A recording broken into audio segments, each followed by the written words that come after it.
Hi, I'm Looby Macnamara, and I'd like to share with you about the design web, the permaculture design framework that I created back in 2010, and I'd like to share with you today the origin story of the design web.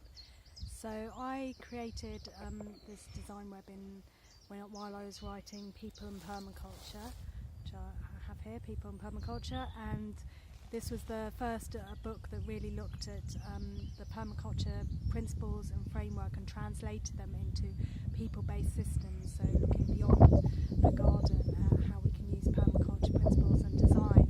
And while I was doing this, I wanted to create maybe an acronym or a phrase or something that was kind of quite catchy about how we could use permaculture design frameworks, because the one that I was most familiar with is called SADIMET, which isn't, I thought maybe there was a more memorable one that we could find. So while I was doing this, I was thinking back at, I'd already been practicing and teaching and learning permaculture for over decades, so I was thinking back to all those design experiences and the different words we could use for, like, is it our vision or our aim or our goals, and do our ideas come before or after, and what's the flow of things. And while I was doing this, I playing around with the words and the letters and trying to find a nice acronym, I actually realised that designing is a very non-linear process, and the current frameworks we had were very linear. We're going from your survey and your analysis into your design, implement,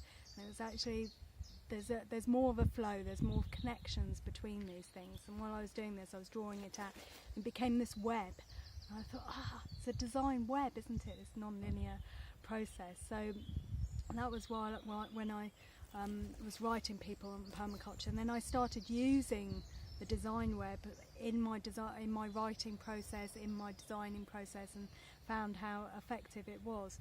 So that was back in 2010 to 2012 when People and Permaculture was first published, and then since then it's been used in so many different ways. It's been used for people's health and well-being, on specific injuries, or just general health and well-being, on repatterning their inner landscapes, on looking at relationships, on thinking how to be effective in businesses, in groups.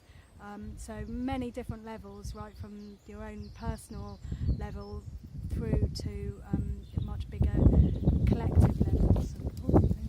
So on the floor I've laid out here the design web cards. It's a bit windy today, so they're starting to blow around. But here we have the appreciation anchor point. So how do we bring in rituals of appreciation into our lives? What can we appreciate about our circumstances and where we are? So we have appreciation and reflection and pause, and then moving into vision and helps and limits, and then patterns, principles and ideas, and finally then integration. How do we bring it all together? What are the needs of our design? And how do we create action plans that are flexible and realistic? And I think that's one of the challenges of people-based designs, is to allow for that emergence.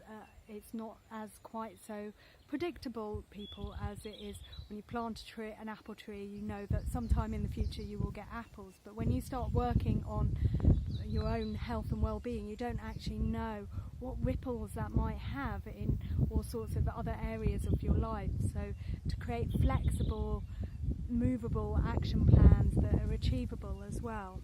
And we're doing the designs, what I've realised after watching and witnessing many hundreds of people go through the design web over the last 5 years, is that doing the design process brings fresh oxygen into your visions. It can act as a real clarifying process. What is it that you really want? What is it that you really need? It can be a revealing process. It can reveal blockages, it can reveal stuck patterns, it can reveal helpful patterns, it can reveal insights and forgotten dreams and connections in your life that you can make better use of. So using the design web can be this dynamic process that really helps us to engage with what it is we want, and it gives this holistic picture that enables us to move forward and to allow for possibilities to emerge and allow for us to step forward into our designs.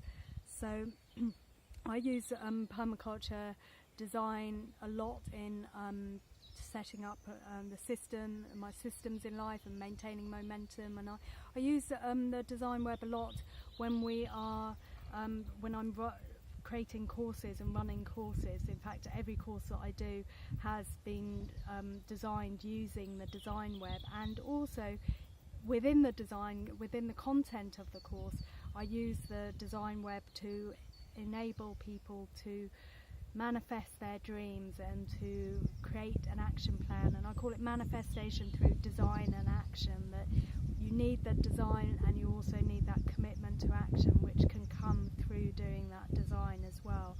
So it enables this kind of, on my courses, for them to be very meaningful learning experiences because of this holistic vision, this holistic design process that we've been through.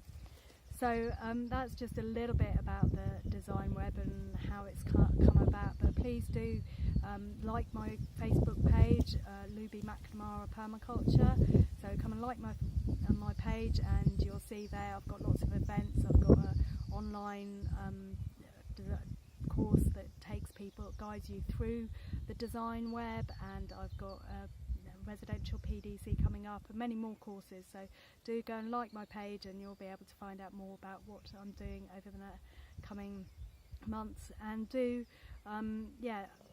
get in contact with me, and I will share more about the design web and specific designs in later videos. So look forward to talking to you again. Thank you. Bye bye.